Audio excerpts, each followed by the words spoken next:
టమోటాలకు సంబంధించి ఒక పెద్ద సమస్య ఏంటంటే ప్రతి ఏడాది కూడా జూన్ జూలై వచ్చేటప్పటికంటే ఏప్రిల్ దగ్గర నుంచి బిగిన్ అవుతుంది. ఏప్రిల్ ఎండింగ్ నుంచి జూన్కి వచ్చేటప్పటికి మనకి స్క్రోలింకులు వీటిలో టమోటా ధరలు రూ. 50 అయింది, రూ. 60 అయింది, 80 అయింది, 100 అయింది అనేటటువంటిది.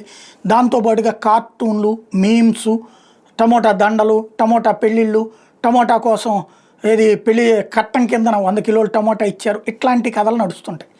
ఉల్లిపాయలు టమోటాలకి ఇదో సమస్య.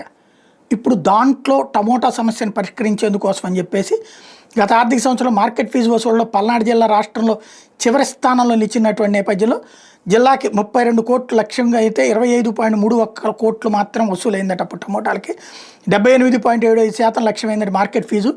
గుంటూరు జిల్లాకి 133 కోట్ల లక్ష్యం అయితే 117 కోట్లే వసూలైందట. ఇప్పుడు అవన్నీ సెట్ రైట్ కావాలంటే టమోటాలు ఇప్పటి నుంచి గత 10 ఏళ్లలో ఏటా జూన్ జూలైలోనే ఈ సమస్య వస్తుంది కాబట్టి ఏడాది ముందస్తు చర్యలు తీసుకోవాలని ప్లాన్ చేశారు. జిల్లా మార్కెటింగ్ అధికారులకి వాటిని జాగ్రత్తగా మెయింటైన్ చేయమని చెప్పారట, ప్రాబ్లం లేకుండా.